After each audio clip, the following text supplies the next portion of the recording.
Dito sa Papa Dudut Stories, ikaw ay hindi nag-iisa.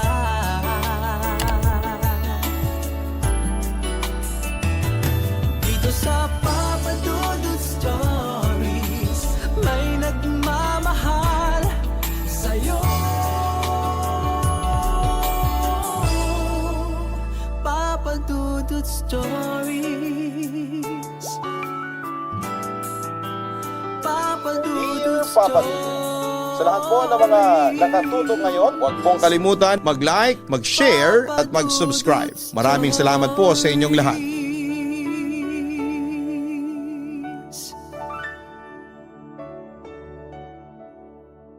Sinasabi na hindi natin malalaman kung ano ang naghihintay sa atin sa kabilang buhay. Pero kaya nating ayusin ang lahat ng magagawa natin dito sa kasalukuyan habang tayo'y patuloy na humihinga at nakakakilos pa. Ikaw kabarangay, nag-iipon ka ba ng maraming kabutihan na maibabaon mo sa kabilang buhay? Dear Papa Dudut, ako po si Roberto pero Rob na lang po para mas batang pakinggan ang itawag ninyo sa akin. 65 years old na po ako sa ngayon pero yung kwento ko ay nangyari 6 na taon na ang nakakalipas. Kaya naman 59 lang po ako noon at hindi pa ako senior. Papadudot, aminin ko po noong 59 ako ay wala po akong girlfriend. Kaya masasabi ko na masakit man aminin ay matandang binata ako. Wala po akong girlfriend noon at aaminin ko po na hindi po ako nagka-girlfriend kahit na kailan. Noong bata po kasi ako ay binala kong pumasok sa seminaryo kaso ay hindi naman natuloy. Sa totoo lang po ay hindi ko na din matandaan kung bakit hindi natuloy. Kaso nga po ay nawala na sa isipan ko ang manligaw kasi akala ko talaga ay matutuloy ako. Hindi naman po ako kabilang sa tinatawag ngayon na LGBT pero hindi po talaga ako nakapangligaw. Wala namang kumwestiyon sa pagkatao ko noon. Ewan kung bakit, wala ata silang pakialam sa akin. Pero hayaan na natin. Ngayon pa ba naman sila magkwekwestiyon sa edad kong ito? Papadudot, mag-isa lamang akong nakatira sa isang condo unit na naipundar ko noong nagtatrabaho pa ako. Mag-isa lamang po ako pero hindi naman ako masyadong nalulungkot. Kasi araw-araw lumalabas ako sa park na malapit sa amin at nagja-jogging ako kaya may mga nakikita naman akong ibang tao. Nakikita ko lang sila pero hindi ko sila kaibigan. Isa lang po ang masasabi kong kaibigan ko, si Aljon. 30 years old siya noon at siya ang katabi kong unit kaya siya lang talaga ang naging kadikit ko. Mag-isa lang din na nakatira sa unit niya si Aljon.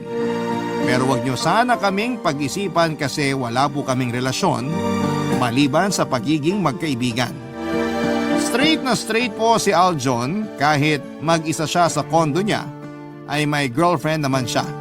Hindi tulad ko na wala talaga.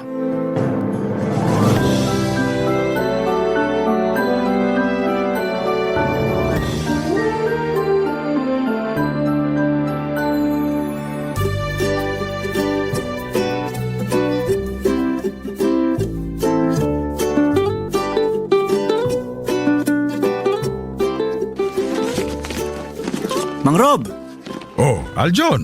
anong ginagawa nyo? Hinahanap ko yung susi ko. Saan nyo nilagay? Dito sa bag ko. Kadarating nyo lang?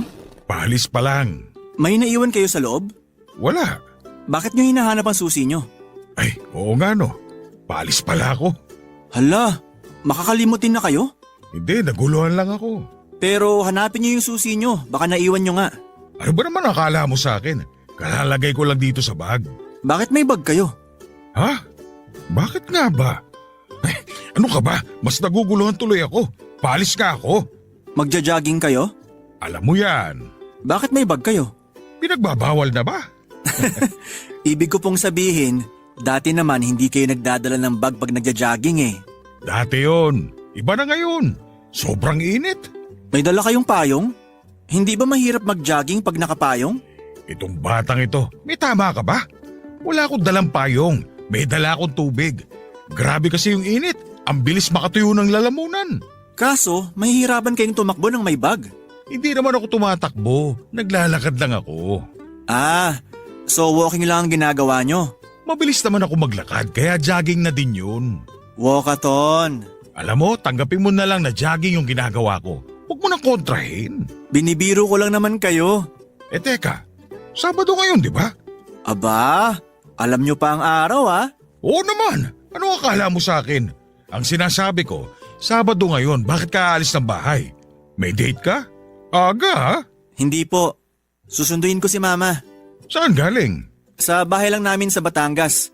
Kasi ngayon ang araw na usapan namin na kukunin ko na siya dito. Ngayon na ba ang babangloksa ng tatay mo? Opo. Kaya maaga ako para nandun na ako bago magtanghalian. Maaga kasi ang padasal para kay Papa eh. Grabe, ang bilis ng panahon. Oo nga po eh. Ayos lang ba sa mama mo na ngayong araw mo sa susunduin?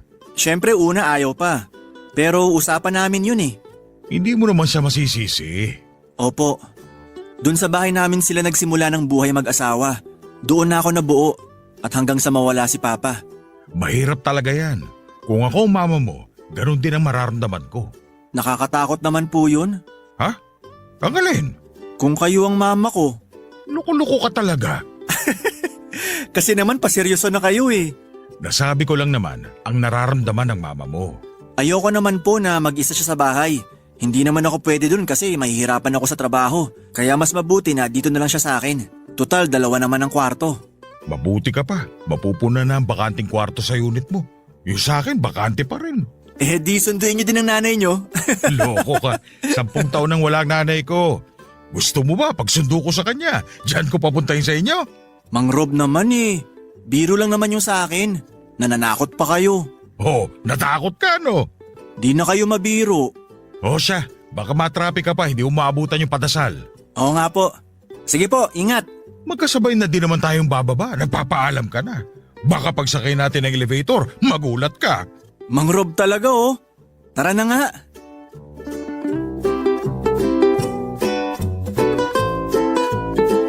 Papadudot kinabukasan ay nagkita na naman kami ni Aljon. Ako dahil nga sa magja-jogging pero nagtaka ako kasi araw yon ng linggo.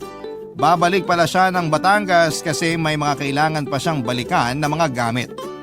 Hindi nagkasya sa sasakyan niya ang mga bitbit niyang gamit ng mama niya. Ang dami daw gustong dalhin ng mama niya na puro importante dahil mga ala-ala daw yon ng papa niya.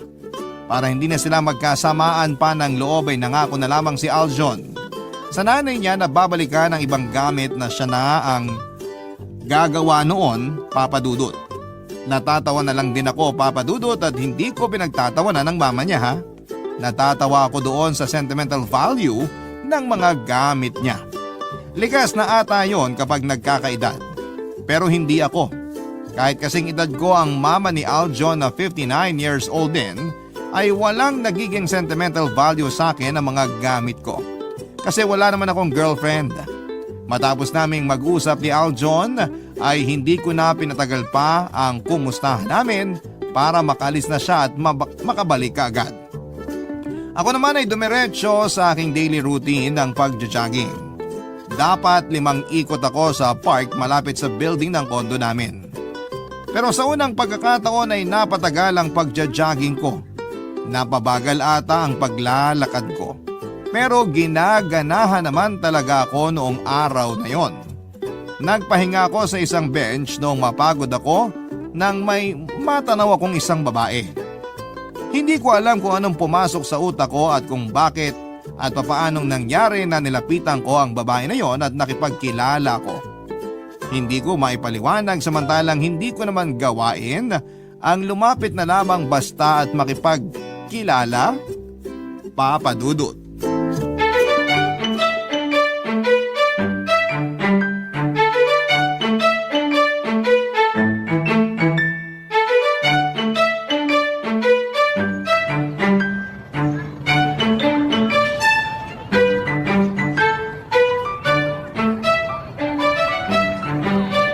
Magandang umaga sa'yo, magandang dilag. Hindi mo ata ako nadinig. Magandang umaga, magandang dilag. Sino ka? Ako si Rob. Ano pakialam ko? Tinanong mo pangalan ko, hindi ba? Wala akong tinatanong. Ano ako, si Raulo? Oo, nagtatanong ka na naman. Ewan ko sa'yo May iniintay ka ba? Meron. Sino? Hindi sino, ano. Anong hinihintay mo? Hinihintay kong umalis ka. Saan naman ako pupunta? Subukan mo sa impyerno. Sobra ka naman. Pues, huwag mo akong guluhin. Okay. Bakit ka umuupo dyan? Bench ito, hindi ba? Ang dami naman doon, bakit dito pa? Mainit dun eh. Naiinitan ka? Sa hangin mong yan? Ako? Mahangin? Nagtanong ka pa. Hindi ako mahangin ha? Naiinitan ka? Oo. Maswerte ka. Bakit? Sinasanay ka na kung saan ka mapupunta pag natigok ka. Aray naman. Doon ka na kasi, nakita mo nang nandito na ako eh. Mrs. Pasita ba ang pangalan mo? Anong Mrs. Pasitang sinasabi mo dyan? Kasi pinapaalis mo ko. Tapos ang nakasulat dito sa bench ay donated by Mrs. Pasita. So, ikaw ito? Pilosopo ka ah. Gusto mong pagawan kita ng ganyan? Pagawa ng ano? Papagawan kita ng bato na may nakaukit na pangalan mo. Wala naman akong dinonate. Ako na nga magdodonate eh.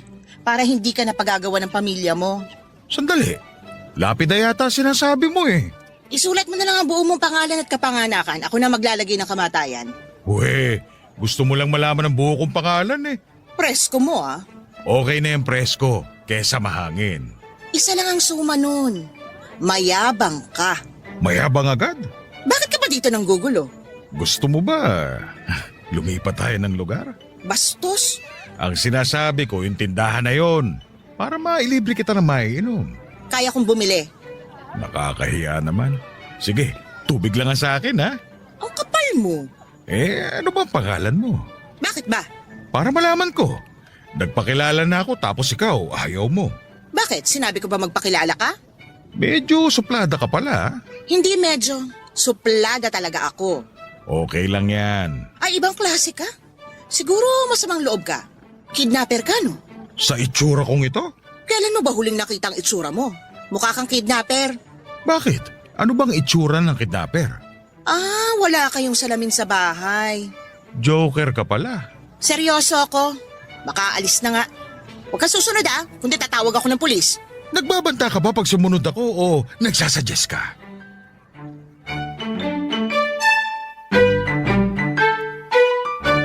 Papadudot, yun na ata ang pinakamasayang araw na uuwi ako galing sa pagja-jogging. Para akong paru-paro na nakalabas sa kukun. Huwag pala yun, Papadudot, kasi mabilis lang pala ang buhay ng isang paru-paro. Para pala akong pawika na nakalabas sa kanyang shell. Sa wakas ay nagkagusto rin po ako. Hindi ko alam kung ano ang pakiramdam ng nai-in-love, pero mukhang alam ko na noon. Na-in-love ako sa babaeng yon sa park, Papadudot. Ramdam na ramdam ko na ang babaeng yon ng aking soulmate na matagal ko nang hinahanap. At sa pagkakataon na yon ay hindi ko siya hinanap kundi ako ang nahanap niya. Ibang klase yung pakiramdam, Papadudot. Pakiramdam ko ay bumalik ako sa high school at dinadamdam ko ang mga hindi ko naramdaman noon. Sabay-sabay na nangyari sa akin ang pakiramdam na nagka-crush, tapos naging puppy love, tapos naging true love. Ang hirap talagang ipaliwanag pero bakit parang mahal ko na siya. Hindi po ako nagsasalita ng tapos pero yun po ang nararamdaman ko at alam ko na siya na. Excited akong maibalita yon kay Aljon at siguradong matutuwa din yon para sa akin. Pero habang palapit na ako sa unit ko ay biglang sumagi sa isipan ko ang isang bagay, Papadudot. Barangay Love Stories. Barangay Love Stories. Hindi na ibigay ng babae ang pangalan niya. Pero masaya ako, Papadudot, kahit tinarayan niya ako ay masaya pa rin ako. Hindi ko rin maintindihan kung bakit yung babaeng yon na nakita ko sa park ang nasa isipan ko habang pauwi. Kilig na kilig ako at parang napaplano ko pa ang mga mangyayari. Pakiramdam ko ay hindi ako makakatulog sa kakaisip sa kanya. Ganon ako kasaya. Palapit na ako ng palapit sa unit ko nang biglang sumagi sa isipan ko ang isang katotohanan. Ang katotohanan na baka hindi ko na uli makita ang babae sa park. Saka pa lang ako kinabahan. Ang dating saya ay napalitan ng pag-aalala. Paano nga kung hindi ko na siya makita pa dahil sa inis nito sa akin ay maaring mangyari ang iniisip kong yon, Papa Dudut. Bakit ganon?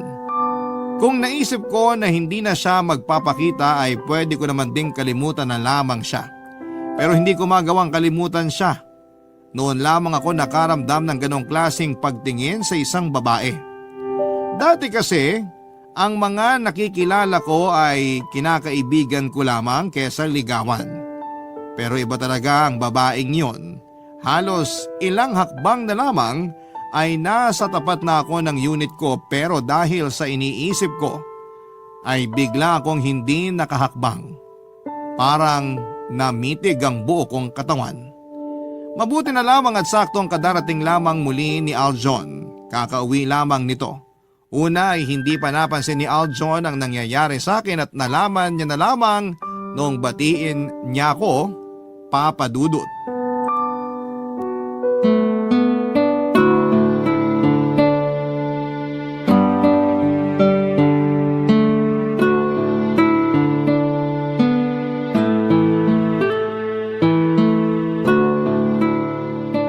Mang Rob!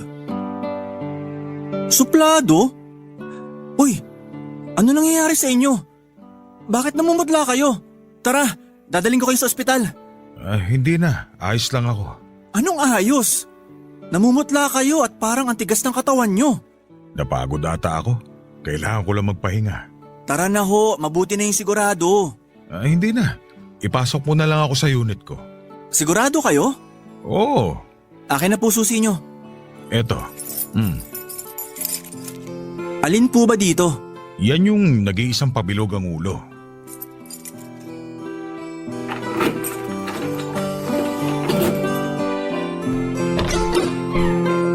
Tara, pasok na po. Dahan-dahan lang. Ayos lang ako.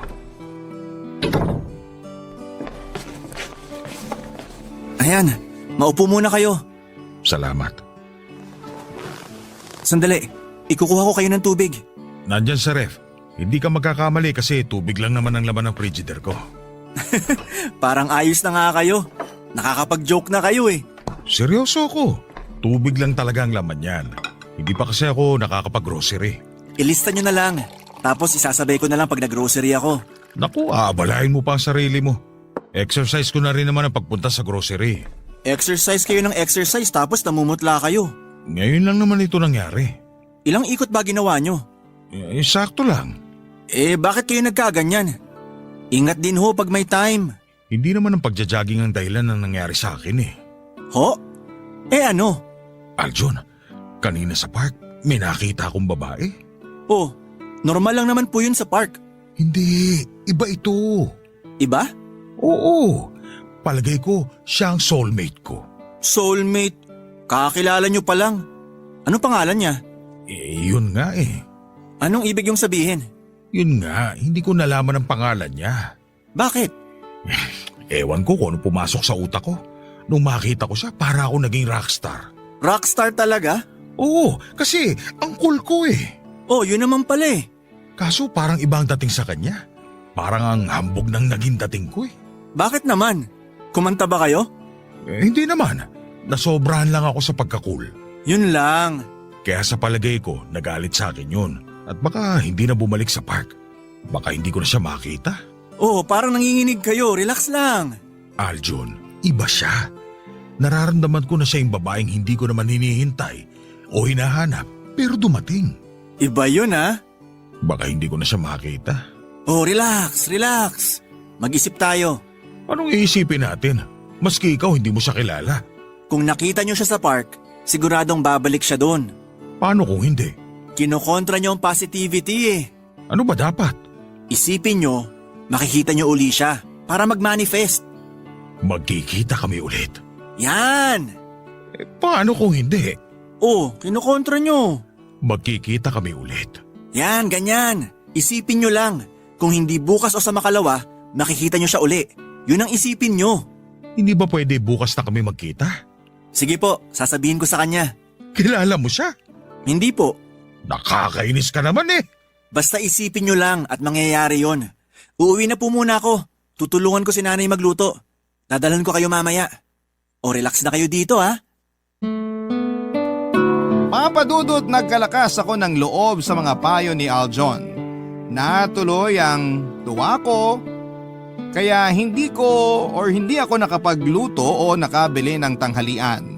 Mabuti na lamang at nandun na ang nanay ni Aljon at nakapagluto ito ng pagkain. Dinalhan ako ni Aljon at masarap ang luto ng nanay niya.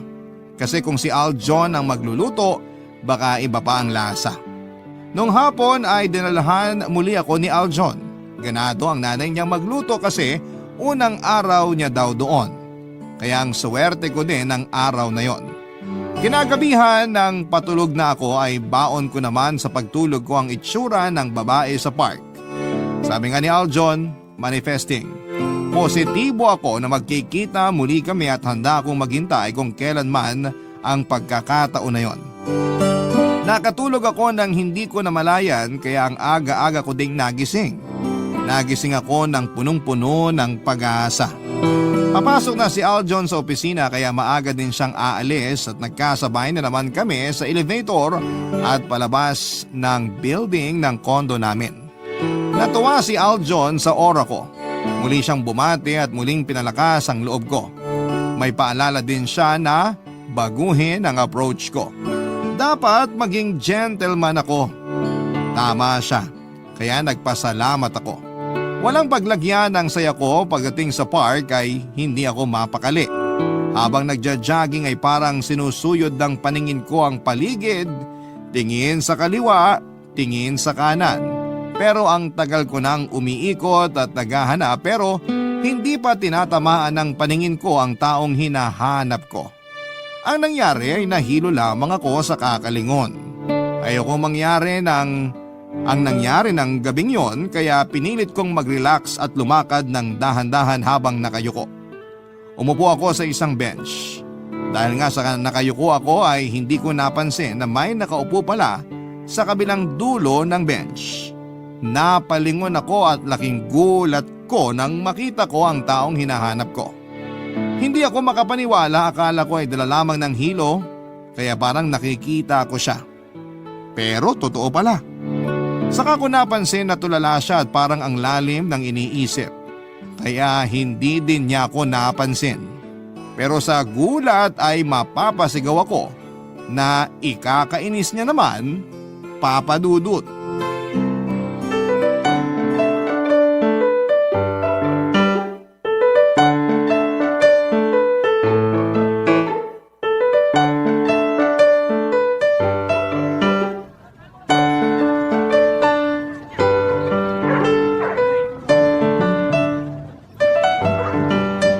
Manifesting! Ano? Ay, sorry. Ano na naman ang kailangan mo? Anong manifesting ang sinisigaw mo? Totoo ka ba? Ikaw lang naman ang peke dito. Sorry ha. Sorry saan? Sa ginawa mo ng isang araw o dyan sa ginagawa mo ngayon? Pareho. Mabuti naman marunong ka palang mag-sorry. Nabigla lang ako nung nakaraan. Wow naman! 10 minuto mo akong binuwisit tapos nabigla ka lang? Inurasan mo? Ayan, nagsisimula ka na naman ha. Hindi, nagtatanong lang ako. Parang ang bilis kasi nating nagkausap nung araw na yun eh. So ngayon ang sinasabi mo, sandali mo lang ako binuwisit nun?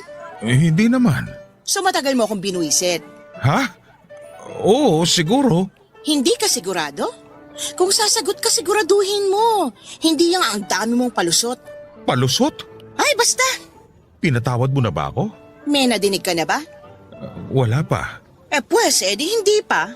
Patawarin mo na ako. Pag-iisipan ko. Gusto mo, puntahan kita sa bahay mo at doon ako mag-sorry? Ay, wag na.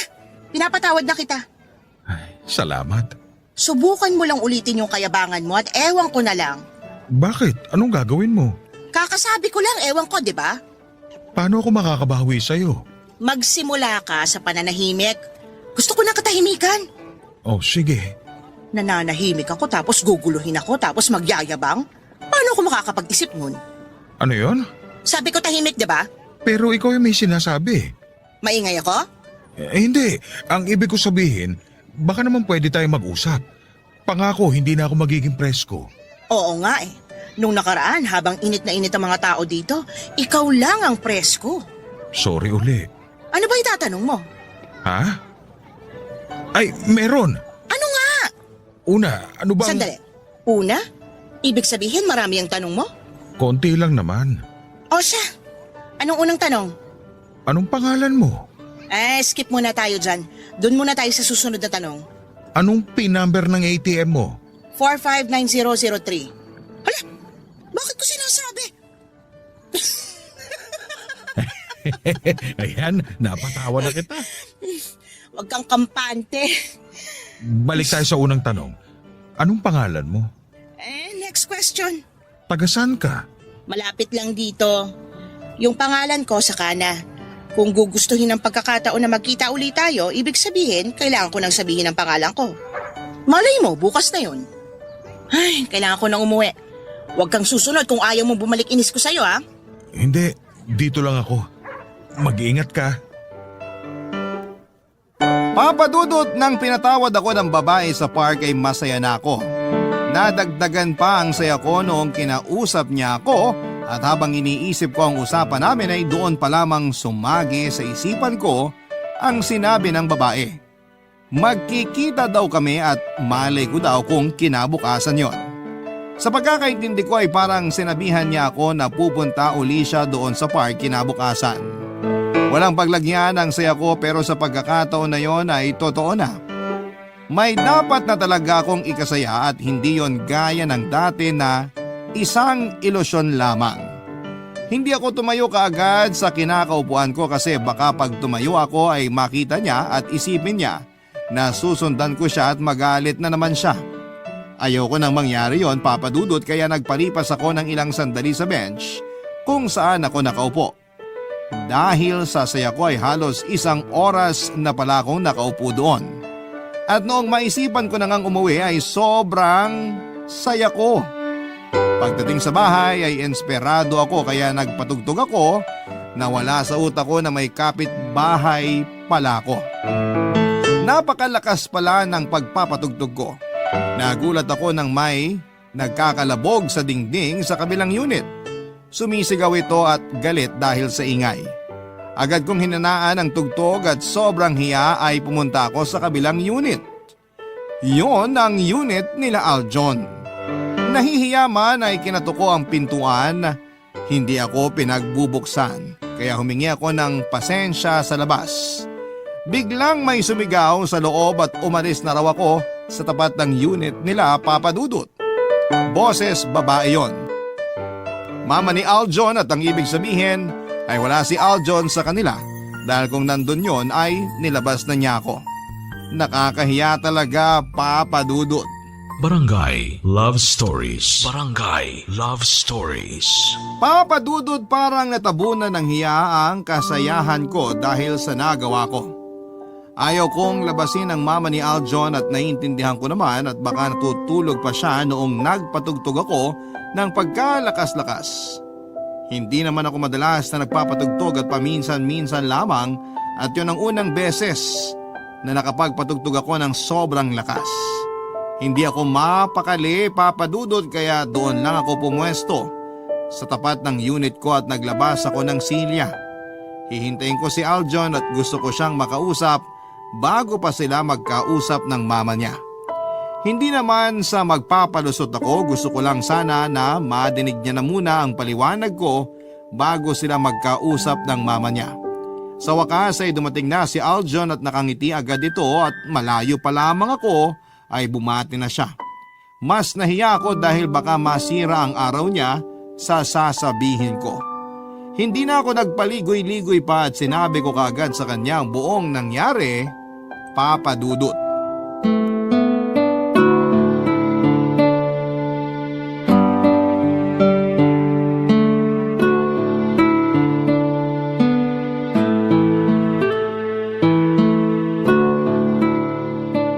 Mang Aljon, mabuti nandito ka na.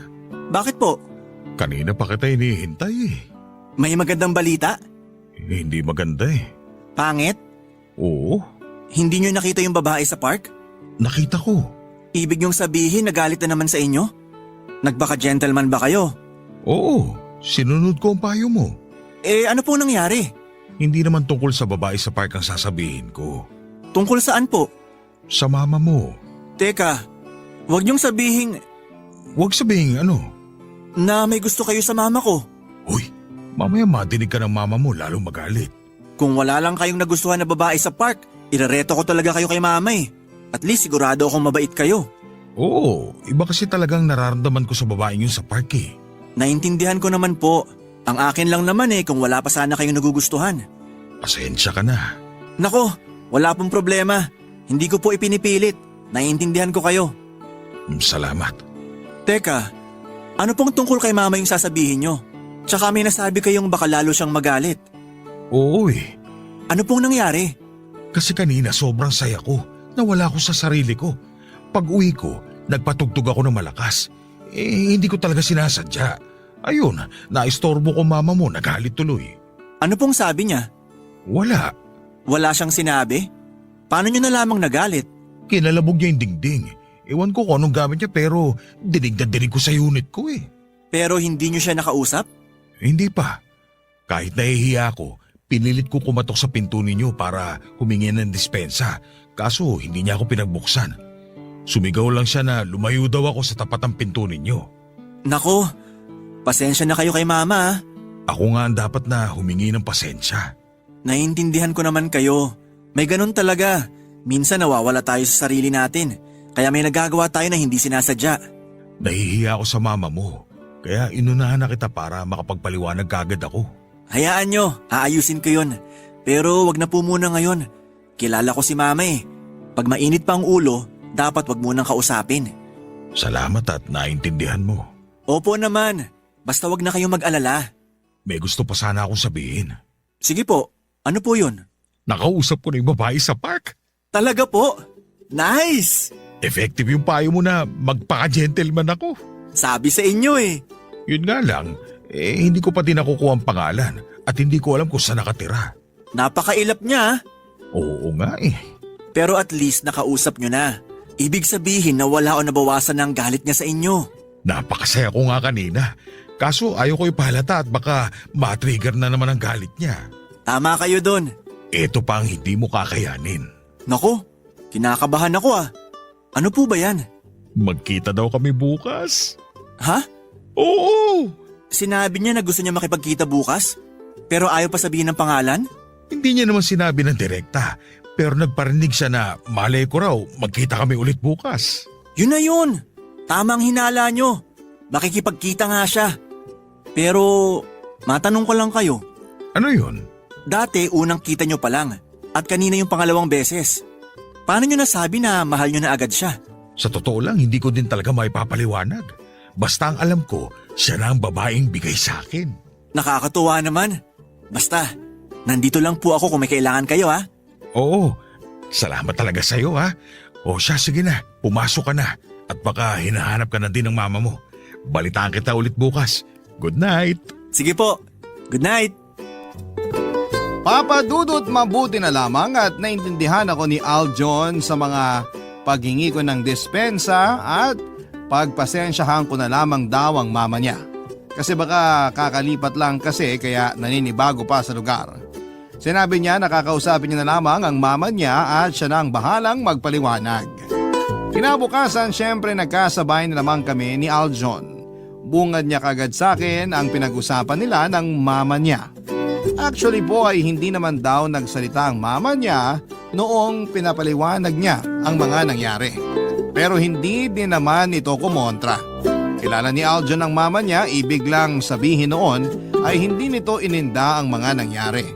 Sinabi pa ni Aljon na iimbitahan niya raw ako minsan sa kanila para doon na maghapunan. Para daw mas makilala ako ng mama niya. Pinagmalaki pa raw niya sa mama niya na napakabait ko. Doon na nagsalita ang mama niya na huwag na lang muna akong imbitahan sa unit nila para maghapunan. Ayaw niya daw munang makihalubilo kahit kanino dahil hindi pa siya handa. Dagdag pa ni Aljon na hayaan na lang daw muna namin ang desisyon ng mama niya. Open talaga sa akin si Aljon kasi pati yung sa part na pinagalitan siya ay ikinuwento rin niya. Nagbiro daw si Aljon sa mama niya na total 1 taon na itong byuda, baka gusto na nitong mag-asawa. Hindi magandang biro sa mama niya yon kaya ayon, hindi daw siya pinansin ng buong gabi. Pero noong palis na si Aljon kinabukasan para pumasok sa trabaho, pinagluto raw siya ng almusal. Bagamat hindi pa siya kinakausap ay nagbili na ito at nagsabing mag-ingat siya, Papa Dudut. Natuwa si Aljon sa mga nangyari. Alam niya na pag uwi niya galing trabaho ay wala na ang tampon ng mama niya, pero Papa Dudut, masyado atang advance ang saya ko. Kasi buong maghapon kong hinanap yung babae sa park pero hindi ko siya makita. Hindi na ako nakapag-almusal at tanghalian sa kakahanap sa kanya. Padilim na noong mapagdesisyonan kong umuwi na.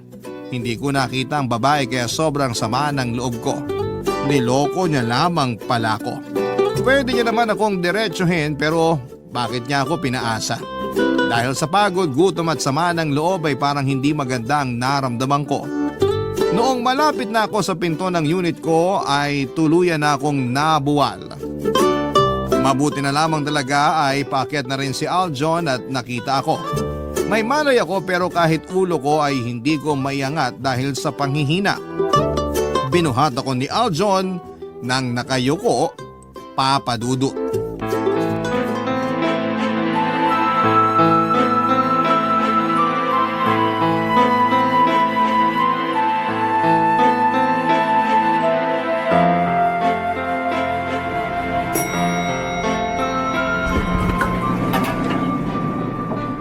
Mang Rob!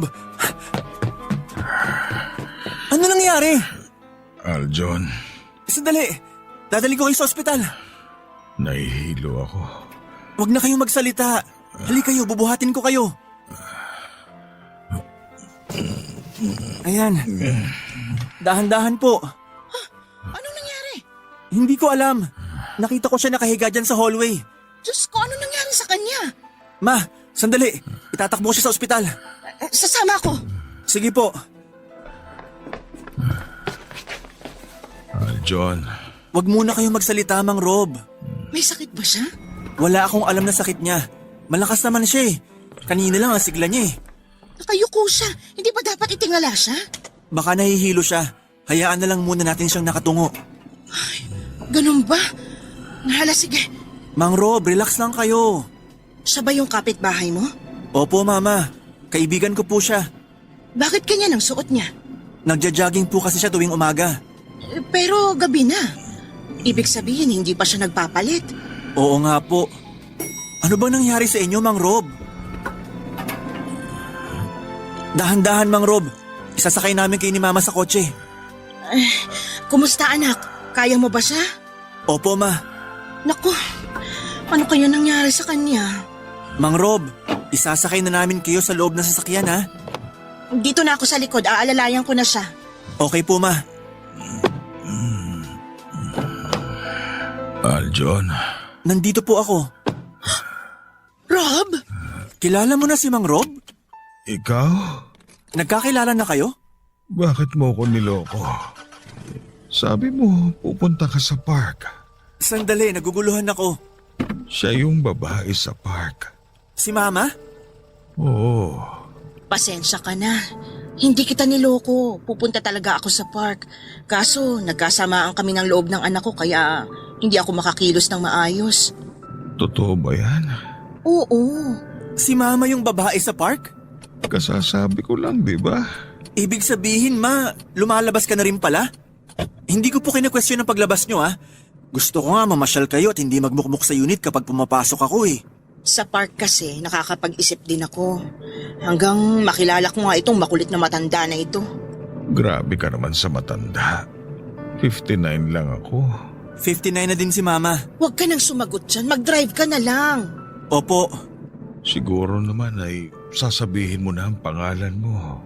Cindy. Jacinda, pero Cindy na lang. Ikinagagal akong matinig ang pangalan mo, Cindy. Mang Rob, ayos lang kayo? Anong nangyayari sa'yo? Malapit na po tayo sa ospital. Hindi ko na yata kaya. Hindi na yata ako aabot sa ospital. Huwag ka nga magsalita ng ganyan. May gusto lang akong hilingin bago ako mawala. Tumigil ka nga, hindi ka mawawala. Gusto kong sabihin sa'yo. At sa harap ng anak mo ang nararamdaman ko. Mahal na mahal kita. Bago man lang ako mawala, sana'y sagutin mo ako. Ano ba naman yan, Rob? Anong sagot mo? Oo na, sinasagot na kita. Salamat. Matatahimik na ako. Huwag kayo magsalita ng ganyan. Eto na, papasok na tayo sa parking ng ospital. Rob! Papa Dudut, obvious naman na hindi talaga ako namatay. Kasi eto at nailalahad ko pa ang kwento namin. Na-over-fatigue lamang ako at ang sabi ng doktor ay magpahinga lang daw ako ng maayos. Kaya matapos ang overnight sa ospital ay pinauwi na ako. Dahil sa wala akong kasama sa bahay ay binabantayan ako, hindi ni Aljon. Noong papasok na siya sa trabaho ay pinalitan naman siya ni Cindy. Sobra ang pag-aalaga sa akin ni Cindy. Hindi siya yung babae sa park na masungit at suplada. Napakabait talaga niya. Totoo na nahihirapan ako noong araw na itinakbo nila ako sa ospital. Idinagdag ko lang yung mamamatay na ako. Kasi ayaw kong sayangin ang pagkakataon na yon. Mahirap na kasi baka mamaya ay mawalan ako ng malay, kaya naman sinamantala ko na lamang natanungin ang nararamdaman ni Cindy para sa akin. Nakakatuwa ng babaeng masungit at ang babaeng suplada sa kabilang unit ay iisa at yon ay ang babaeng minahal ko noong una pa mang kaming magkita. Siyempre kung masaya ako, ay mas masaya si Aljon dahil una, gusto niyang bumalik ang saya ng mama niya na halos 1 taon nang malungkot at pangalawa ay yung tukso niya na maging kami ng mama niya ay nagkatotoo. Makalipas nga po ang 1 taon ay nagpakasal na kami. 60 na kaming pareho at masaya ako at nagkaanak pa ako. Napakabait ng anak kong si Aljon. Kahit na hindi ko kadugo ay kapuso ko naman siya. 6 na taon na kaming magkasama ni Cindy sa ngayon, madalas pa rin akong mag-jogging pero kasama ko na ang aking stage wife. Kasi konting pawis ay pupunasan niya na kaagad ako at pag napapansin niya na napapagod ako ay papaupuin niya ako at paiinumin ng tubig. Spoiled ako, Papa Dudut, at masaya ako sa itinatakbo ng buhay ko. Hindi ko din naman pinigilan na dumalaw si Cindy sa sementeryo at sinasamahan ko siya. 6 na taon na kaming masayang dalawa at minsan nga ay sinasabi ko kay Cindy na magtampuhan naman kami para maiba naman. Naiinis na lamang siya tuwing gumaganon ako sa kanya. Salamat po, Papa Dudut, sa pagbasa sa masayang kwento ng pag-ibig ko at nawa marami pa kayong kwento ng mga kabarangay natin na maitampok sa Barangay Love Stories. Nawa patuloy na manguna ang Barangay LS 97.1, ang inyong forever kapuso at kabarangay, Rob.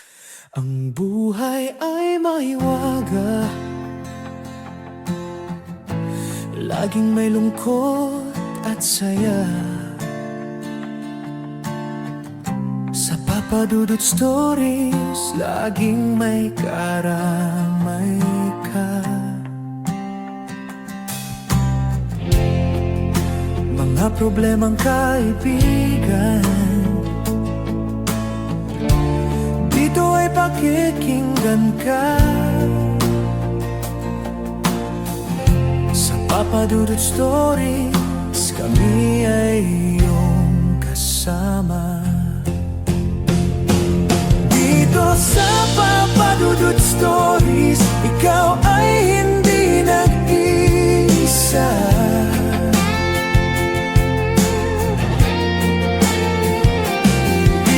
sa Papa Dudut Stories, may nagmamahal sa'yo.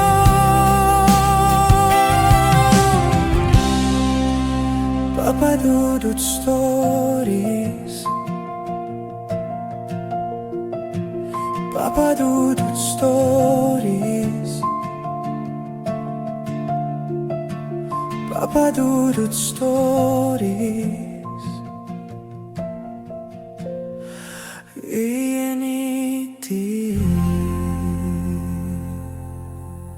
Dito sa Papa Dudut Stories, ikaw ay hindi nag-iisa.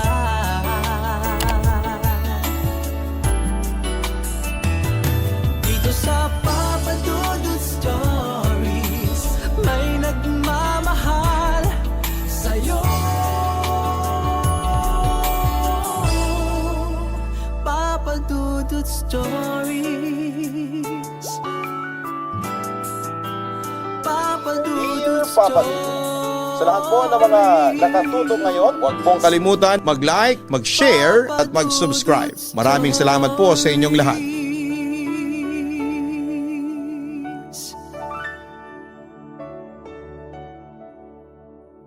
Ang pag-ibig ay parang lindol na hindi mo mahuhulaan kung kailan ito darating. Kaya dapat anumang oras, saan mang lugar ay lagi kang handa sa pagdating nito. Ikaw kabarangay, naranasan mo na bang umibig sa taong hindi mo inaasahan? Dear Papa Dudut, Old Maid, Bachelor Girl, and BSB. Yan karaniwan ang tawag sa akin ng mga tao. Never pa kasi ako nagkaroon ng karelasyon. Pero kahit na ganoon ay masaya naman ako sa buhay. Masaya ako dahil kontento na ako sa anong meron ako ngayon. Ang kailangan ko na lamang gawin ay i-maintain ito na siya namang nagagawa ko. Ako nga pala si Ivy, 30 years old. Kahit malapit nang mawala sa kalendaryo ang edad ko, ay hindi ako nagpapadala sa pressure ng mga ito. Kahit marami na ang nagsasabi sa akin na kailangan ko na raw mag-asawa dahil tumatanda na ako ay wala akong pakialam. Kahit paulit-ulit akong ikinukumpara sa mga kaidaran ko dahil may kanya-kanya na silang pamilya, ay hindi ako naaapektuhan nito, Papa Dudut. Okay na ako sa buhay ko ngayon dahil mababaw lang naman ang kaligayahan ko. Masaya na ako na kasama ang photocards at light sticks ko. Masaya na ako na kasama ang pusa ko. Buo na ang mga araw ko dahil nabili ko na ang inaasam kong latte machine, TV na may sariling subwoofer at sariling message or massage chair. In short ay kontento na ako sa buhay ko, Papa Dudut. Dahil nabili ko na ang mga bagay na gusto kong bilhin. Na-achieve ko na ang ilan sa mga goal ko sa buhay. Stable na ang financial, mental, and emotional well-being ko.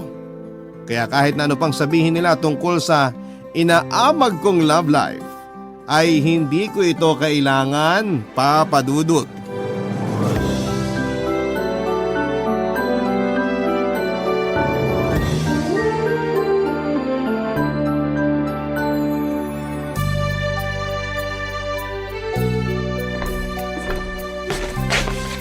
Lolo Jose, ito na po ang kape nyo. Salamat, Apo. Maaga kaya tang nagising ngayon. Naku, Lo, wala pa ho akong tulog. Gising na talaga ako kagabi pa. Ha? Bakit naman? Hindi ka ba makatulog? Nagpuyat ako kasi tinapos ko yung drama na pinapanood ko online.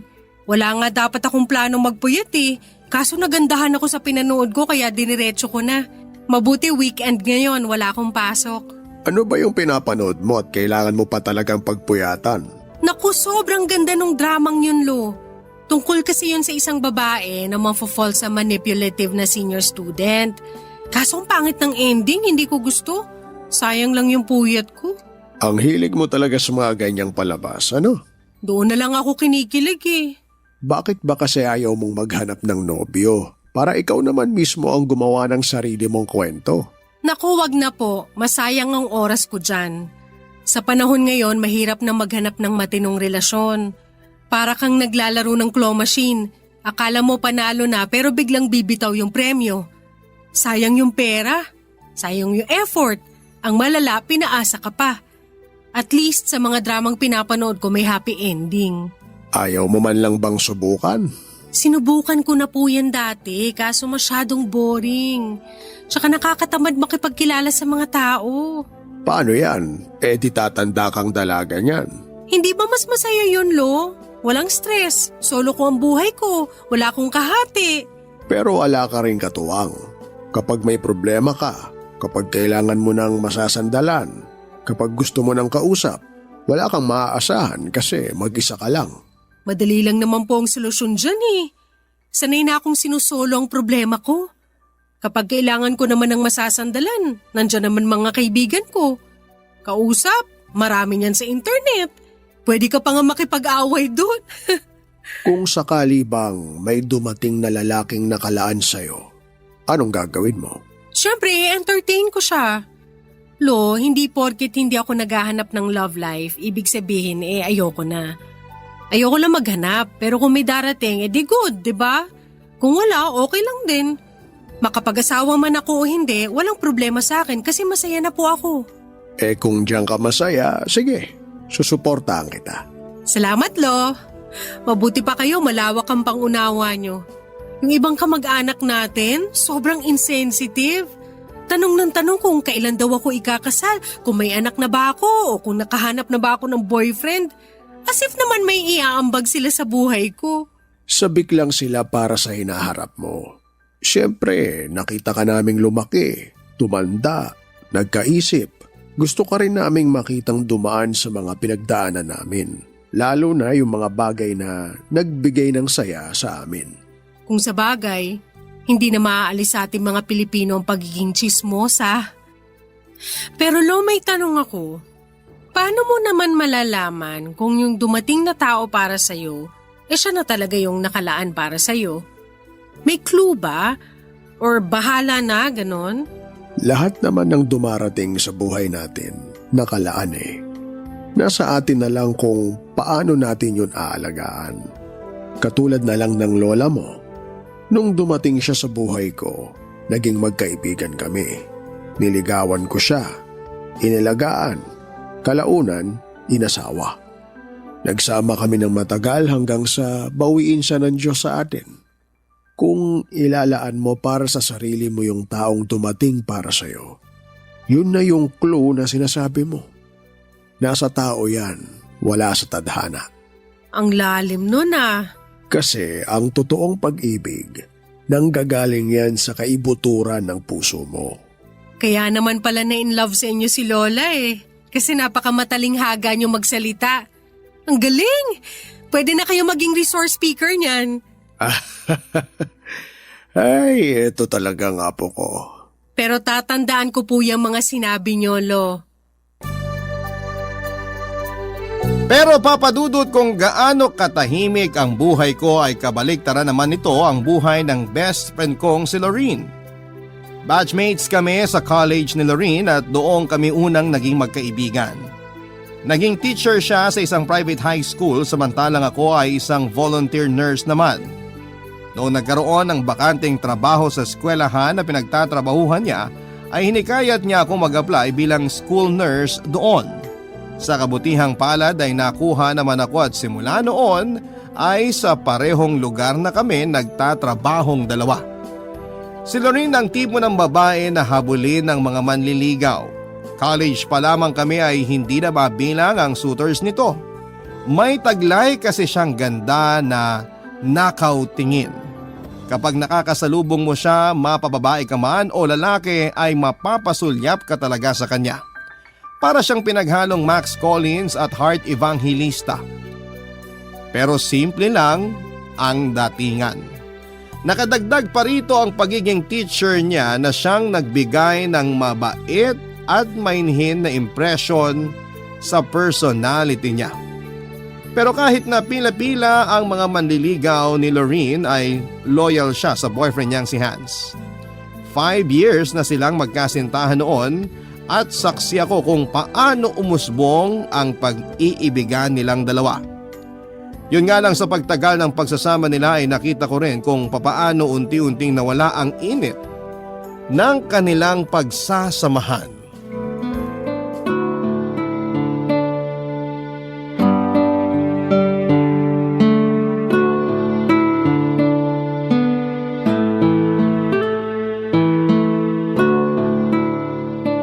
Kung ako tatanungin mo, hindi na ako sasama sa lakad nila. Bakit naman? Di ba nga may rule na kapag late notice na yung invitation sa'yo, ibig sabihin nun hindi ka invited in the first place? Sa tingin mo? Oo, ganun yun. Yung mga ganyang ganap, pinagpaplanuhan yan. Dapat matagal ka nang in-invite kung gusto ka talaga nilang makasama. Pero gusto kong sumama. Matagal ko nang gustong pumunta sa Sambales eh. Eh di pumunta ka. Wag na lang. Tama ka nga. Baka kailangan lang nila siguro ng kasamang mag-aambag kaya nila ako inaya. Desisyon mo rin naman yan. Basta ako hindi ako sumasama sa mga late notice. Sabing wag akong tawagan ngayon eh. Sino yan? Si Hans. Bakit di mo sagutin? Hindi kami okay ngayon. Ano nangyari? Nag-away kayo? Sabi ko sa kanya, kailangan kong magpahinga kaya wag muna niya akong tawagan. Ang kulit! Kanina pa tawag ng tawag. Magpahinga? Eh nandito ka sa labas ngayon kasama ako. I mean, magpahinga sa isa't isa. Oh my gosh, nag-cool off kayo? Parang gano'n na nga. Bakit? Parang nawawala na ako ng gana sa kanya eh. Paano? Anong ibig mong sabihin na wala ka ng gana? Ayaw mo na sa kanya? Alam mo yung feeling na nagsasawa ka na? Yung parang ayaw mo na? Ganon yung nararamdaman ko kay Hans ngayon. Hala, hindi mo na ba siya mahal? Hindi ko alam. Basta ang alam ko lang, iba na yung pagtingin ko sa kanya, hindi na tulad ng dati. Sayang naman yung 5 years. 5 years na kayo, di ba? Oo, matagal na kami. Pero hindi ba? Kahit naman yung paborito mong t-shirt, kahit gaano mo yun kagusto, kumukupas din. Pero kahit na, kung pwede pa rin namang isuot, bakit hindi? Bakit mo iiwan agad? Yun ang problema. Paano kung hindi na kasya? Paano kung nag-grow na ako as a person pero yung boyfriend ko, wala pa rin ipinagbago? Kung ano siya dati, ganun pa rin siya ngayon, napag-iwanan na siya. Dapat sabay kami eh. Pero hindi ko alam kung bakit nanatili na lang siya sa dati. Hindi na ba maayos yan? Parang hindi na eh. Matagal ko nang sinusubukang ayusin pero wala pa rin. Pagod na ako. So ano yun, pagising mo isang araw, ayaw mo na sa kanya? Hindi naman yun overnight decision eh. Mahabang panahon din yun.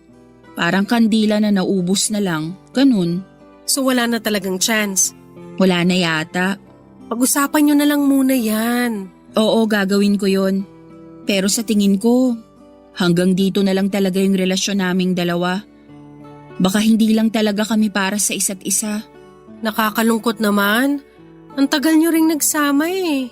Sabi nga nila, kapag hindi inalagaan ng maayos ang isang bagay, malaki ang chance na masira ito. Ganun yung nangyari sa relasyon namin ni Hans. Mag-usap na lang kayong dalawa. Sabihin mo sa kanya lahat ng sinabi mo sa akin para maliwanagan siya. Oo, gagawin ko yon kapag nakapag-isip-isip na ako. Good luck. Sa totoo lang ay hindi kami gaanong close ni Hans, Papa Dudut. Labas kasi ako sa kung ano ang nangyayari sa loob ng relasyon nila ni Ivy. Tuwing lumalabas sila ay hindi ako sumasama kahit na invited naman ako. Ayoko kasing maging chaperone o extra sa isang date dahil kaya ko namang kumaing mag-isa sa labas. May times na nakakasama kami ni Han sa mga important event sa buhay ni Lorraine tulad ng birthday at mga holidays. Pero malimit lang din kaming mag-usap na dalawa. Para kasing magkaiba kami ng aura ni Hans. Hindi naman po sa ayaw ko sa kanya, Papa Dudut. Hindi lang talaga kami magka-vibes, kaya tuwing nagkakausap kami ay puro small talks lamang kaming dalawa. Saka ko na lamang nalalaman ang lahat kapag nag-o-open na sa akin si Lorraine sa mga problema nilang magkasintahan. Kahit na walang experience, ay pilit naman akong nagbibigay ng payo sa best friend ko. Kahit papaano ay ayokong maging bias sa relasyon nila at kung may mali si Lorraine ay sinasabihan ko talaga siya. Yun nga lang, sa pagkakataong yun ay mukhang naubos na lang talaga ang pagmamahal ni Lorraine sa boyfriend niya. Hindi ko inaasahan na kaya niyang tapusin ang 5 taong relasyon ng ganun lang, Papa Dudut.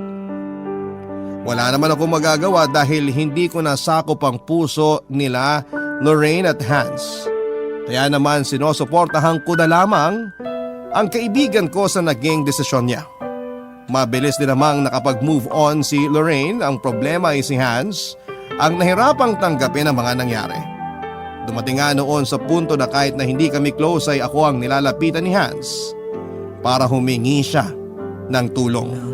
Barangay Love Stories. Barangay Love Stories. Kung ako ang tatanungin ay gusto ko rin naman pong isalba ang relasyon nila Lorraine at Hans, Papa Dudut. Hindi naman ako bitter sa pag-ibig katulad ng iba dyan. Kaya sinubukan kong bigyan ng advice si Hans sa mga dapat niyang gawin. Desidido din kasi talaga ang binata na habulin ng kanyang ex. Pinayuhan ko siya na bigyan muna ng space ang kaibigan ko para makapag-reflect siya kung saan o papaano ba nagsimulang gumuho ang kanilang relasyon, Papa Dudut. Kapag alam na niya ang rason ay yun ang dapat niyang ayusin para mawala ang problema at baka sakaling maibalik pa ang lahat sa dati. Papa Dudut, daig ko pa ang love expert noon kahit na wala naman akong alam sa mga pinagsasasabi ko. Ganun pa man ay sinunod ni Hans ang mga sinabi ko. Pagkatapos noon ay sinubukan ulit niyang ligawan si Lorraine pero ayaw na talaga sa kanya ng kaibigan ko. Kaya kahit na naaawa ako kay Hans ay kailangan ko siyang tapatin. Sinabihan ko siyang tigilan na niya si Lorraine at tanggapin na lamang ang katotohanang wala na sila. Ang oras at pag-ibig nila para sa isa't isa ay tapos na. Nagpakalayo-layo si Hans pagkatapos noon, Papa Dudut. Akala ko ay matatapos na ang communication naming dalawa pagkatapos noon pero nagpatuloy si Hans sa pag-contact sa akin para makahingi ng updates tungkol sa ex niya na si Lorraine. Gusto lang daw kasi niyang malaman kung okay lang ba siya, kung masaya na ba siya at kung may bago na siya. Kalaunan, ang mga updates na hinihingi niya ay nabaling na sa akin. Namalayan ko na lamang na wala na kay Lorraine ang interes ni Hans, kundi nasa akin na pala, Papa Dudut.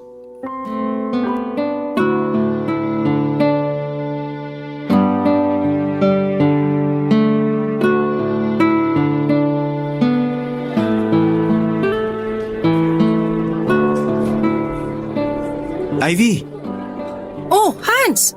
Anong ginagawa mo rito? Wala si Lorraine dito sa school. Nasa seminar siya ngayon. Hindi si Lorraine ang ipinunta ko rito.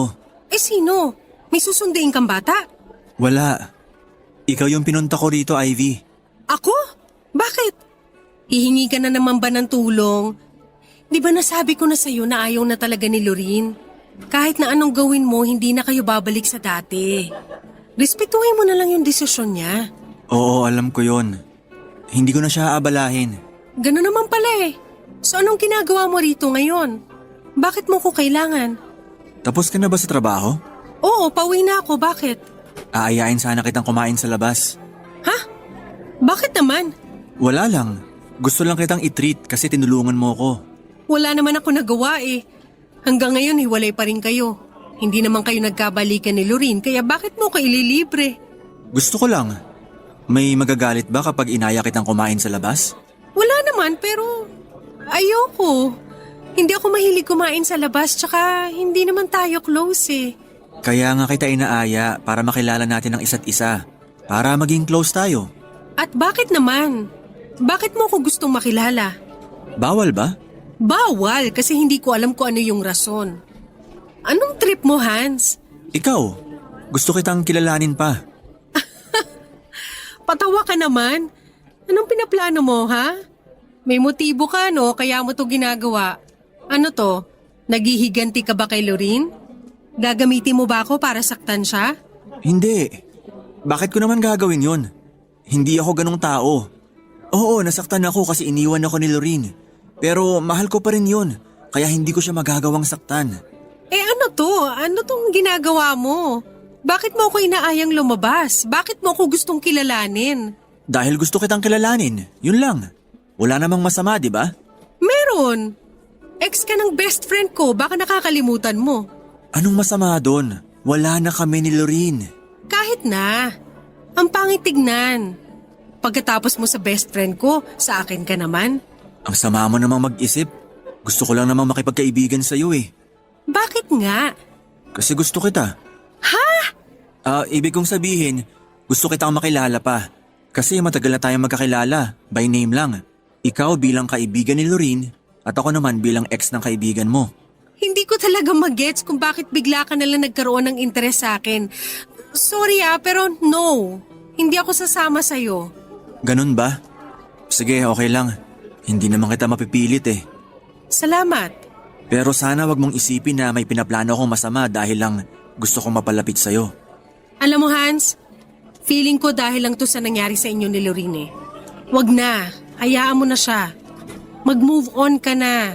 Hindi yung kung ano-ano tong pumapasok sa kukote mo. Ako tsaka ikaw, nababaliw ka na ba? Pasensya ka na. Aalis na lang ako. Sorry sa abala.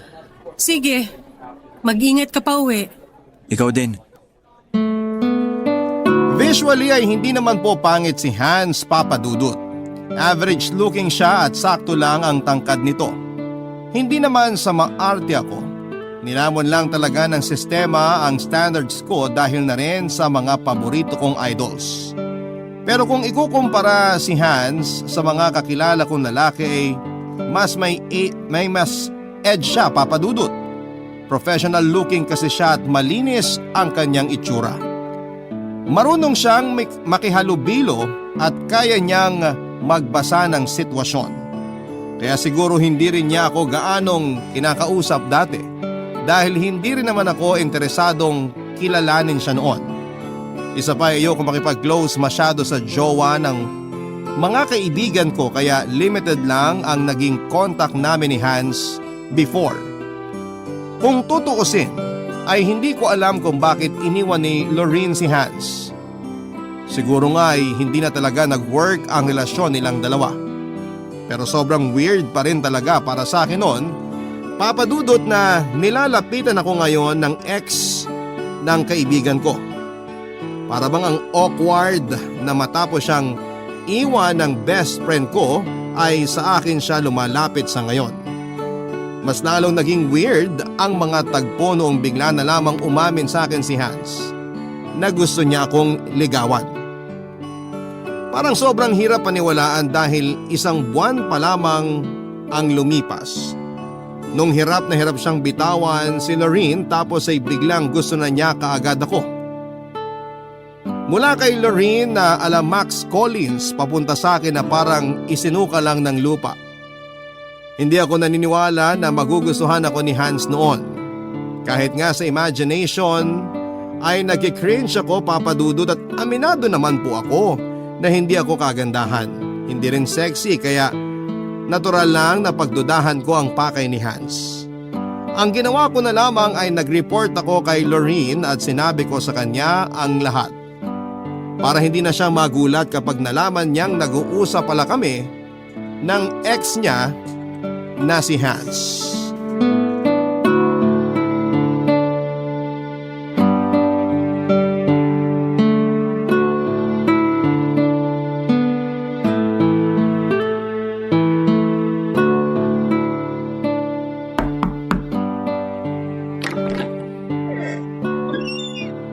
Ivy, hindi ka pa uuwi? Pauwi na.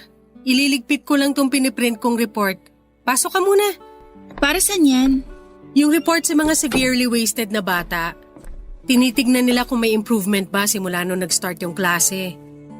Okay. Antayin na kita para sabay na tayo umuwi. Sige. Habang nandito ka, may sasabihin pala ako sa'yo. Ano yun? Tungkol kay Hans. Hans na naman? Tapos na ako sa chapter na yan. Nasa moving on process na ako. Actually, patapos na nga eh. Kaya ikaw, mag-move on ka na rin dapat. Ay, walang mag-move on kasi hanggang ngayon, kinukulit ako ng ex mong yun. Talaga? Akala ko ba ni-real talk mo na siya? Di ba sinabihan mo na siya na tigilan na ako? Oo, Tinigilan ka na niya. Tanggap na raw niya na ayaw mo na sa kanya. O gano'n naman pala eh. Bakit ka pa niya kinukulit? Kasi gusto niya akong ligawan. Ano? Nililigawan ka ni Hans? Wala talaga nakakatuwa dun. Hindi nga. Totoo ba? Oo nga. Inaya nga niya akong kumain sa labas last time eh. Sabi niya gusto raw niya akong kilalanin. Gusto niya makipagkaibigan sa akin. O anong sabi mo? Sabi ko ayoko kasi unang-una ex mo siya. Pangalawa, hindi ko siya gusto. Ano naman ngayon kung ex ko siya? Wala na kami. Tapos na kami ni Hans. Kaya pwede na niyang ligawan kahit sino ang gusto niyang ligawan. Kahit na. Di ba nga may unwritten rule na bawal jowain ng ex ng kaibigan? Para lang yun sa mga taong better. Maganda naman yung naging hiwalayan namin ni Hans eh. Kaya kung gusto kanyang ligawan, sino naman ako para pagbawalan siya o ikaw? Basta, ang weird kasi. Kung nagdadalawang isip ka dahil sa akin, wag. Wag mo akong isipin kasi okay lang yun sa akin. Kung gusto mo siya at kung gusto ka niya, bakit ko naman kayo pipigilan? Siyempre bilang kaibigan susuportahan din kita. Hindi mo yata narinig yung sinabi ko na hindi ko siya bet. Sa ngayon, pero kapag nakilala mo siya, malay natin kung mabetan mo siya. Hindi yun mangyayari. Ano ka ba, Ivy? Oras na rin siguro para bigyan mo ng pansin yung puso mo. Kakalawangin yan, sige ka. Kung makikipagrelasyon man ako, mas maganda na sa ibang tao, hindi sa ex mo. May rason kung bakit kayo naghiwalay, dun palang red flag na. Naghiwalay kami kasi hindi kami para sa isa't isa.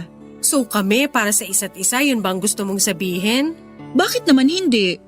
Subukan mo lang. Bigyan mo siya ng chance. Kung hindi mag-work, edi hindi. Pero paano kung nag-work? Paano kung ayoko? Huwag mong sabihin na mauunahan pa kitang makahanap ng boyfriend. Bakit? May nanliligaw na ba agad sa'yo? Wala, pero may nagpaparamdam na. Ang harot? Parang hindi nang galing sa 5 taong relasyon ha? Ano namang masama doon? Single naman ako Oo na. Umuwi na nga lang tayo. Tapos ka na ba? Itutuloy ko na lang to bukas. Okay. Pero Hans talaga? Plot twist yun ha? Ay naku Lorin, tigilan mo ko dyan.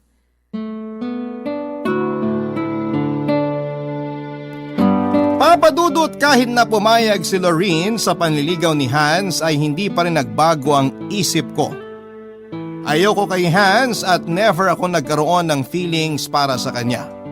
Mas lalong mahirap na maging kami dahil ex siya ng kaibigan ko at alam kong may rason kung bakit sila naghiwalay. Ayaw kong maranasan ang naranasan ni Lorene kahit na alam kong maayos naman ang naging hiwalayan nilang dalawa. Tahimik na ang buhay ko noon kaya ayaw ko nang guluhin ito sa pamamagitan ng pakikipagrelasyon. Alam kong problema lang ang dulot ng love life kaya hard pass ako doon, papadudot. Pero kahit na ipagtabuyan ko si Hans ay hindi niya ako nilubayan. Sobrang haba nga ng hair ko dahil hinahabol ako ng isang lalaking katulad niya. Malas lang niya dahil masyado na akong maraming napanood na pelikula para magets kung anong habol niya. Parang gusto lamang niya akong gamitin para saktan ng best friend kong si Lorene at hindi ko gagawin yon. Hindi ako magpapagamit dahil alam ko ang worth ko. Hindi ko na nga po noon pinapansin ang mga chat at tawag ni Hans. Ilang beses din niya akong dinalaw sa trabaho pero pinagtataguan ko siya, papadudot. Nagpapadala pa nga siya noon sa akin ng cards at bulaklak na siya namang kinainggitan ng mga kasamahan ko sa trabaho. Maging si Lorene nga ay pinupush na niya ako na subukan ko raw na humarot kahit ngayon lang pero ayoko talaga, papadudot. Hanggang sa isang araw ay bigla ko na lamang nabalitaan na nahulog daw si Hans mula sa 3rd floor ng apartment building kung saan siya nakatira. Barangay Love Stories. Barangay Love Stories. Mag-isa lamang si Hans na naninirahan sa apartment niya, papadudot. Ang buong pamilya niya ay nakatira sa probinsya. Pero kahit na ganoon ay nagtaka pa rin ako dahil sa dami ng kaibigan niya.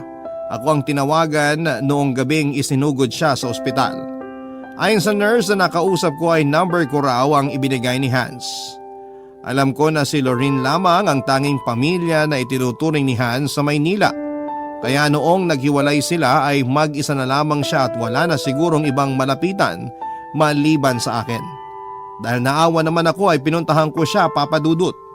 Nagtamo ng bale sa magkabilang braso si Hans dahil eto daw ang unang tumama sa konkreto. May tama din siya sa ulo at galos sa iba't ibang parte ng katawan niya. Pero wala naman daw siyang masyadong injury na nakuha. Gusto ko sanang sabihan si Lorene sa nangyari kay Hans pero naisip ko na hindi na niya kailangan pang malaman ito. After all ay tapos na silang dalawa. Mabuti na lamang at wala akong pasok nang nangyari ang aksidente kaya nabantayan ko si Hans ng gabing yon. Dahil na rin sa pagiging nurse ko kaya minabuti kong manatili sa tabi niya kahit na hindi naman kami close na dalawa. Tungkulin naming mag-alaga ng tao at yon ang ginawa ko, Papa Dudut. Walang halong mali siya. Pagkagising ni Hans ay saka na lamang niya kinuwento sa akin kung papaano siya nahulog mula sa kanyang bintana, Papa Dudut.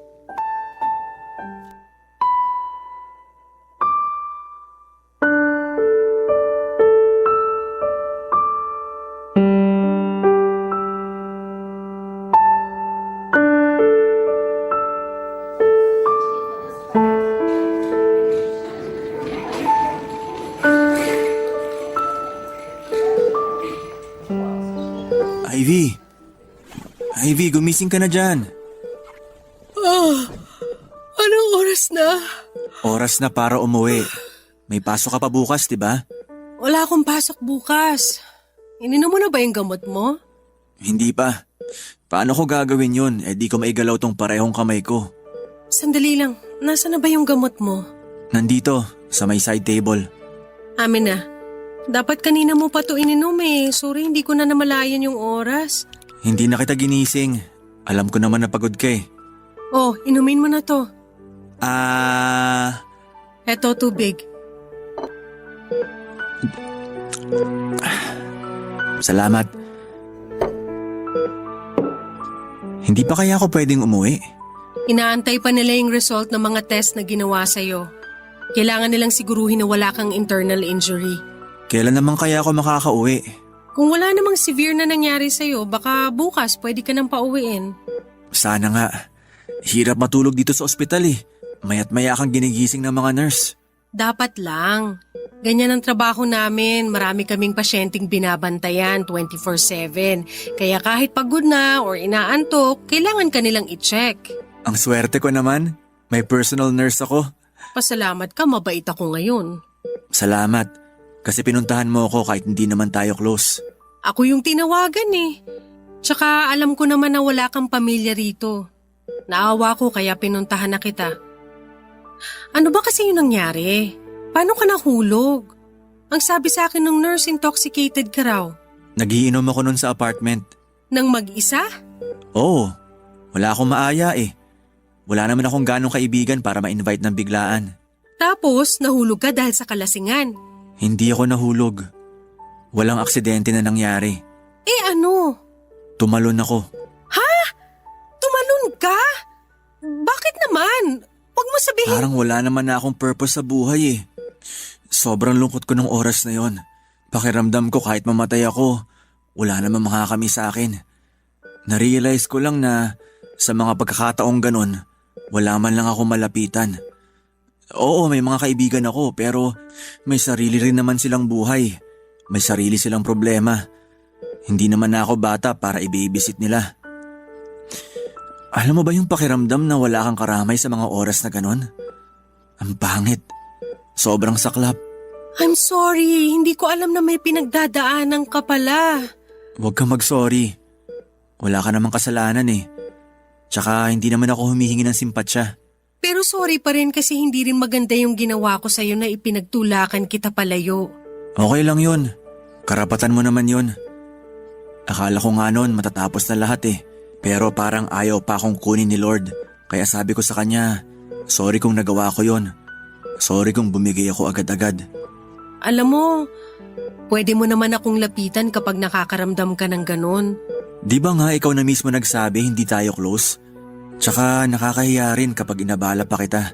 Kung buhay na ang pinag-uusapan, hindi ako magdadalawang isip na samahan ka. Oo, ayaw kita nung una, pero ngayong alam ko na kailangan mo lang naman ng kasama, ng karamay, hindi ko naman ipagkakait yun. Totoo ba yan? Ibig bang sabihin nito, pwede na tayo maging magkaibigan? Sige, try natin. Wala namang masama. Salamat, Ivy. Salamat talaga. Hindi ko alam Papa Dudut pero ng time na yon ay bigla akong naawa kay Hans. Para siyang bata na naghahanap ng kasama. Dahil sa sitwasyon niya ay kinailangan niyang dumepende sa ibang tao dahil wala naman siyang ibang kasama sa buhay ay hindi ko maiwasang mahabag sa pinagdadaanan niya. Kaya naman ako na lamang din na nag-volunteer na tulungan siya hanggang sa gumaling ang buong katawan niya. Isa pa ay nurse ako at may sinumpaan kaming tungkulin. Alam kong malaki ang maitutulong ko sa mas mabilis niyang pagaling. Pagkatapos ng trabaho ay nagpupunta ako sa apartment ni Hans para ipagluto siya ng pagkain para sa dinner nito. At para na rin tulungan siyang magbihis at maligo. Minsan, pinagluluto ko rin siya ng breakfast at lunch para sa susunod na araw pero kapag busy ako ay nag-o-order na lamang siya online. Kapag may mga emergency siya ay ako ang tinatawagan niya. Ako na rin ang bumibili ng mga gamot niya at nagpapalit ng mga gasa sa mga sugat niya. Papa Dudut, mahigit 1 buwan ding naging gano'n ang setup naming dalawa ni Hans. Hanggang sa nasanay na akong kasama siya. Unti-unti ay nakilala ko ang totoong ugali ni Hans. Mabait siya Papa Dudut, makulit, moody pero kahit nagtatampo ay masunurin naman siya. Hindi ko inaasahan na sa mga oras na nagkasama kaming dalawa ay dahan-dahan ding na-develop ang feelings ko para sa kanya.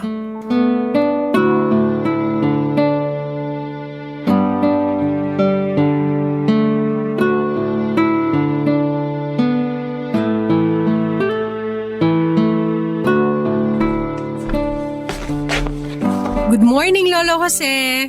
Good morning din, Apo. Maaga ka ngayon ah. Huwag mo sabihing wala ka na namang tulog. Ganun na nga po. Nanood ka na naman ba ng drama? Hindi po. Hindi ako nagpuyat ngayon dahil sa panonood. Ano? Ano naman pinagkaabalahan mo buong magdamag? May kachat lang po ako kagabi. Talaga? Sino naman, Apo? Pwede ko bang malaman? Kaibigan ko po si Hans. Kaibigan lang ba talaga o kaibigan? Si Lolo naman eh. Magkaibigan lang kami ni Hans. Kaibigan na pinagpupuyatan mo. Napasarap lang po yung usapan namin kagabi. Alam mo, Apo, pwede ka namang umamin sa akin eh. Kung may napupusuan ka ng lalaki sa buhay mo, pwede kang magkwento sa akin. Hindi naman ako katulad ng tatay mo noon na sobrang istrikto sa'yo. Suportado kita sa anumang gusto mo. Alam ko naman po yun. Ito ba ang Hans na sinasabi mo, may tsansa ba na maging kayo? La, si Lolo naman, ang prangka niyo naman pong magtanong. Nagtatanong lang naman ako. O ano, meron ba o wala? Hindi ko po alam. Siguro. Baka hindi pa natin masasabi sa ngayon. Pero ano naman ang nararamdaman mo para sa kanya? Ako? Marami po. Kung noon wala lang siya sa buhay ko, ngayon parang parte na siya ng mundo ko. Hindi kami close noon pero ngayon siya na laging pumapasok sa isip ko. May concern na akong nararamdaman sa kanya. Natutuwa na ako tuwing nakikita ko yung pangalan niya kapag nagchat-chat siya sa akin. Kinikilig na ako mag-isa. No, sa tingin mo, ito na ba yung sinasabi niyong pag-ibig? O baka naman ngayon lang to? Nakakaramdam ka ba ng saya sa puso mo kapag naririnig mo ang pangalan niya? Pinaplano mo na ba kung ano ang mangyayari sa inyo sa hinaharap? Kung wala siya sa tabi mo, hinahanap-hanap mo ba siya? Hindi ka ba mapakali kapag di kayo magkasama? Kung oo ang sagot mo sa lahat ng mga tanong na nabanggit ko, malamang umiibig ka na nga, apo. Pero paano kung hindi pala siya yung taong para sa akin? Sabi ko nga sa'yo, lahat ng taong dumarating sa buhay natin ay nakalaan para sa atin. Nasa mga kamay mo ang sagot sa tanong mo. Kung paano mo pahalagahan yung tao para manatili siya sa buhay mo. Pero siyempre, dapat ganun din ang pagpapahalaga niya sa'yo para manatili ka rin sa buhay niya. Natatakot lang ako. Baka kasi pag nagmahal ako, masaktan din ako sa huli. Parte yan ng buhay. Maraming beses tayong madadapa bago tayo matutong maglakad. Kailangan nating maranasang masugatan para matutunan natin itong gamutin. Ang mga masasamang nangyayari sa buhay natin, kailangan natin yun maranasan para matuto tayo. Matakot ka pero huwag mong itago ang sarili mo sa mga oportunidad. Mga oportunidad na mas magpapayabong pa sa karanasan mo sa buhay. Ang galing nyo talaga magpayo, Lo. Tama po kayo, walang mangyayari kung mananatili akong takot. Salamat, hindi ko po yan kakalimutan. Basta apo, ano man ang mangyari, nandito lang ang lolo mo para gabayan ka. Opo. Nga pala, nagkape na po ba kayo? Pagtitimpla ko po kayo kung gusto nyo. Abay, sakto. Di pa ako nagkakape. Inaantay kasi talaga kita dahil gustong gusto ko yung timpla mo ng kape, apo. Siyempre naman po. Mas masarap to kaysa sa nabibili sa labas. Sandali lang po gagawan ko kayo ng kape nyo.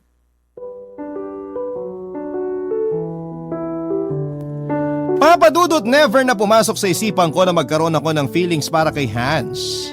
Nung una ko siyang nakilala bilang boyfriend ni Lorene ni isang emosyon, ay wala po akong naramdaman para sa kanya. Pero noong nagkaroon na kami ng personal connection ay doon ko lang nalaman na marami pala siyang tinatagong katangian na magugustuhan ko rin kalaunan. Sa paggaling ni Hans ay nagpatuloy ang pagkakaibigan naming dalawa. Tumagal ang friendship namin yon hanggang sa dumating kami sa puntong seryoso na talaga kami sa mga nararamdaman namin para sa isa't isa. Nagkaaminan kami at dumaan sa proseso ng courtship hanggang sa sinagot ko na nga siya, Papa Dudut. Noong nalaman ni Lorene na kami na ni Hans ay walang bahid ng bitterness ang pagsuporta niya sa aming dalawa. Masaya na rin kasi si Lorene sa love life niya noong panahong yon, kaya naman hindi na issue sa kanya kahit na sa akin napunta ang ex niya. Ang mahalaga ay walang agawang nangyari. Walang siraan, walang awayan. Nagsara ang mga pinto ng kusa at nagbukas ang mga bagong pinto para sa aming lahat. Papadudot kong kontento na ako noon sa buhay ko ay mas kontento na po ako sa ngayon dahil isang blessing ang ibinigay sa akin ni Lord. Kahit na hindi ko naman po ito hinihiling. Sa pagdating ni Hans sa buhay ko ay marami akong mga bagong experiences na nasubukan. Marami po akong goal, Papadudot, na gustong tuparin. At ang mga plano ko para sa future ay hindi na lang para sa akin kundi para sa aming dalawa ng boyfriend ko. 2 years na kami ni Hans sa ngayon, Papadudot, at masaya akong ibalita sa inyo na nananatiling masaya at matatag ang samahan naming dalawa. Dito na po nagkatapos ang aking love story. Ang inyong forever kapuso at kabarangay, Ivy. Ang buhay ay maiwaga, laging may lungkot at saya. Sa Papa Dudut Stories, laging may karamay ka. Mga problemang kaibigan,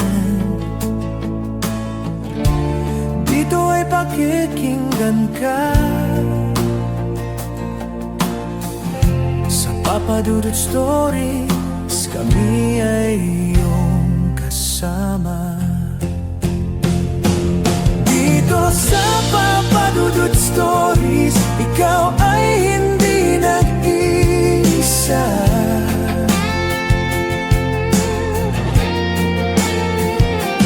Dito sa Papa Dudut Stories, may nagmamahal sa'yo.